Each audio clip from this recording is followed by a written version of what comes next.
A word from the word within අද දවසෙත් මම සහෝදරි අශාන්තී. ඔබගේ ජීවිතය සඳහා දෙවියන් වහන්සේගේ කැමැත්ත දැනගන්නේ කෙසේද? හිතෝපදේශය 3 පරිච්ඡේදයේ 5-6 පද. ඔබේ මුළු හදවතින්ම දෙවියන් වහන්සේ කෙරෙහි විශ්වාස කරන්න.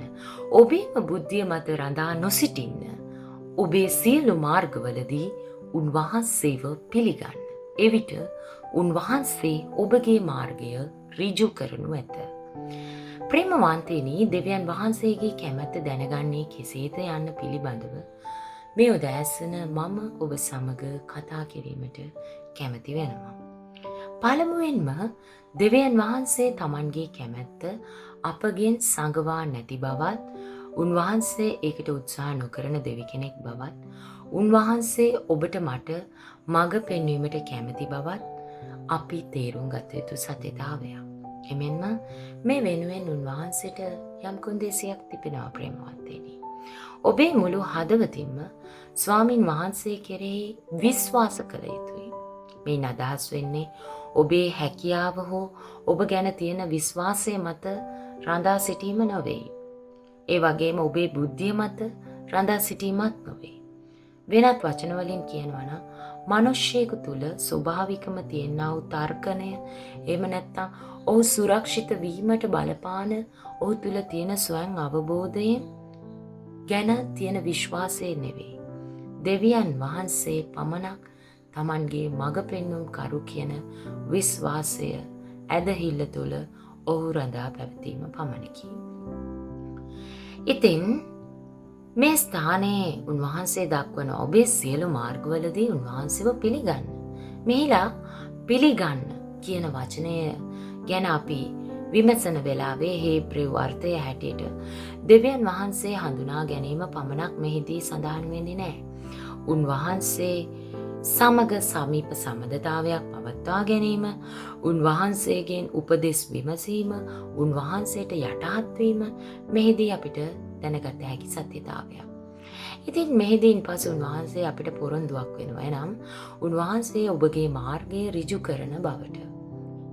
මෙහිලා අපි තේරුම් ගත යුතු සත්‍යතාවය නම් ප්‍රේමවන්තයනි, අපි ගමන් කරන මාර්ගයේ අපි මුණ දෙන්නා වූ හැම වාතාවරණයකදීම උන්වහන්සේ අප සමග සිටිනවා. එනම් ගමන් මඟ උන්වහන්සේ ඍජු කරන බවත්, ඔබට වැරදි මඟකට උන්වහන්සේ යන්ට ඉඩ දෙන්නේ නැති බවත්, බාධා සහ අවහිරතා උන්වහන්සේ ඉවත් කරන බවත් මෙහිලා අපි තේරුම් ගත යුතුයි.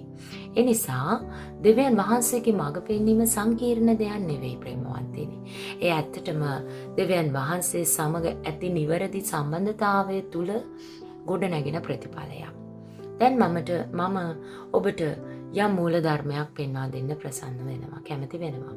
ගීතාවලිය 119 105 වෙනි පදයට අනුව ඔබගේ වචනේ මාගේ පාදයට පහනක්ය.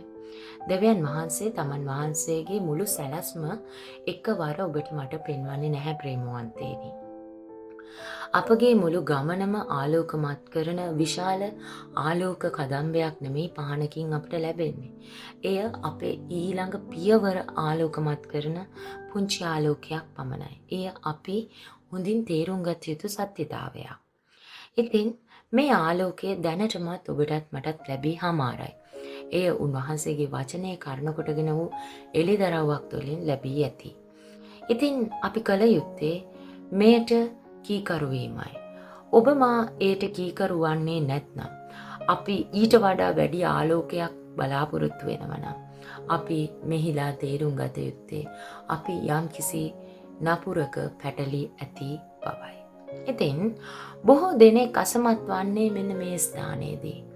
ඔවුන් තේරුම් නොගැනීම, ඔවුන් අවබෝධය තුල නොසිටීම මේට මූණ පාන්ට බලපාන ප්‍රධාන හේතුව හැටියට මට පෙන්වලා දෙන්න පුළුවන්.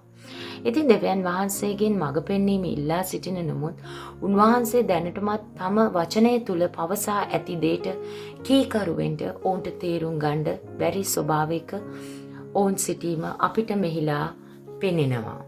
ඉතින් මම මේ වෙනුවෙන් සරල උදාහරණයක් දෙනවා නම් සේවකයෙක් තම ස්වාමියාගෙන් උපදෙස් ලබා ගන්නා අවස්ථාවේදී ඒවා ක්‍රියාත්මක කරන්නේ නැත්තම් තවත් උපදෙස් ඉල්ලා සිටීමට ඔහුට අයිතියක් නැහැ.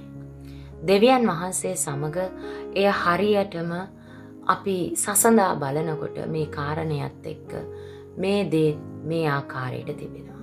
ඉතින් ඔබට දෙවියන් වහන්සේගේ කැමැත්ත දැනගැනීමට අවශ්‍යයි නම් පළමුව සුද්ධ ලියවිල්ලේ දැනගැන්මටත් උන්වහන්සේ එලිදරව් කරන දේ අපි තේරුම් ගත යුතුයි. ඒ වගේම ඒ අනුව ජීවත් වීමට අපි පටන් ගත යුතුයි. කීකරු විය යුතුයි. ඒ වගේම කීකරු වෙන අවස්ථාවේදී ඔබත් මාත් දෙවියන් වහන්සේ ඊළඟ පියවර ඔබ මා ගමන් කළ යුතු ඊළඟ පියවර අපිට පැහැදිලි කරනවා. ඉතින් මේ මතක තබා ගන්න ප්‍රේමවන්තයනි. දෙවියන් වහන්සේ විශ්වාසවන්තයි.